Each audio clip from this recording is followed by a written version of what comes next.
deadly riots over the government's plan to avoid defaulting on its loans. Is that the unemployment keeps rising, and it has to keep rising just because you have an excess supply of goods, which is this is all borrowed money that our and that debt is owed by banks in other countries. M-O-N-E-Y, in the form of a convenient personal loan. A filter cigarette that delivers the taste, and 45 malt liquor. Are you hot? Quite some time ago, by a second, America is sponsoring I first learned it from my grandmother. Now, my grandmother was a wonderful person. She taught me how to play the game Monopoly. She understood that the name of the game is to acquire. She would accumulate everything she could, and eventually she became the master of the board. And then she would always say the same thing to me. She'd look at me and she'd say, "One day, you'll learn to play the game." One summer, I played Monopoly almost every day, all day long. And that summer, I learned to play the game. I came to understand the only way to win is to make a total commitment to acquisition. I came to understand that money and possessions, that's the way that you keep score. And by the end of that summer, I was more ruthless than my grandmother. I was ready to bend the rules if I had to win that game. And I sat down with her to play that fall. I took everything she had. I watched her give her last dollar and quit in utter defeat. And then she had one more thing to teach me. Then she said, "Now it all goes back in the box." All those houses and hotels, all the railroads and utility companies, all that property and all that wonderful money. Now it all goes back in the box. None of it was really yours. You got all heated up about it for a while. But it was around a long time before you sat down at the board. And it will be here after you're gone. Players come and players go. Houses and cars, titles and clothes, even your body. Because the fact is that everything I clutch and consume and hoard is going to go back in the box, and I'm going to lose it all. You have to ask yourself, when you finally get the ultimate promotion, when you've made the ultimate purchase, when you buy the ultimate home, when you have stored up financial security and climbed the ladder of success to the highest rung you can possibly climb it, and the thrill wears off, and it will wear off, then what? How far do you have to walk down that road before you see where it leads? Surely you understand, it'll never be enough. So you have to ask yourself the question, what matters?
When I was a young man, growing up in New York City, I refused to pledge allegiance to the flag. Of course, I was sent to the principal's office, and he asked me, "Why don't you want to pledge allegiance? Everybody does." I said, "Everybody once believed the earth was flat, but that doesn't make it so."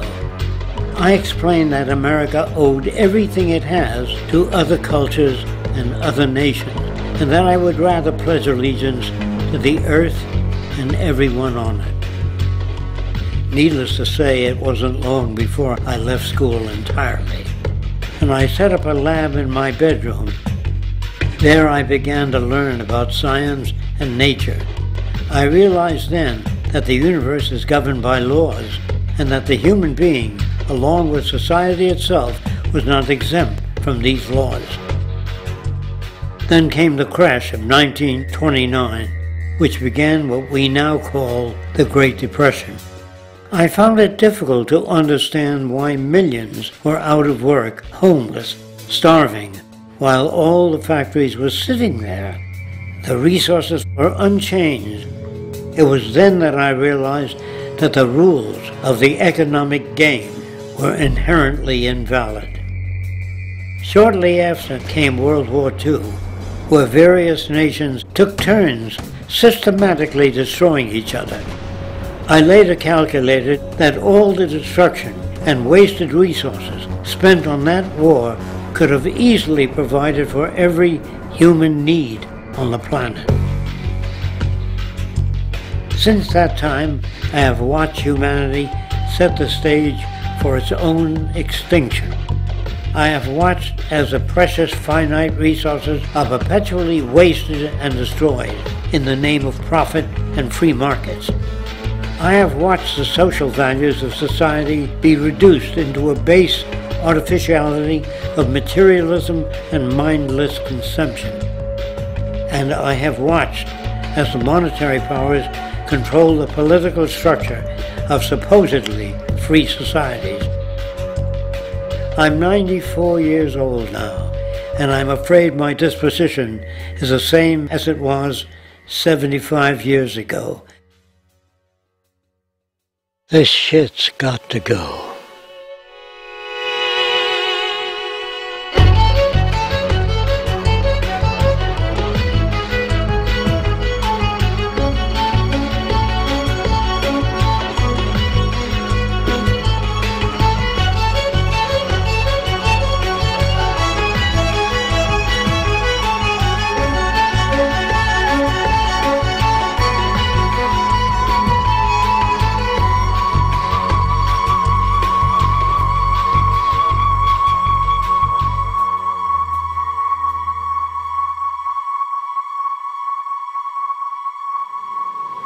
So you're a scientist, and somewhere along the way, hammered into your head is the inevitable nature versus nurture, and that's at least up there with Coke versus Pepsi or Greeks versus Trojans.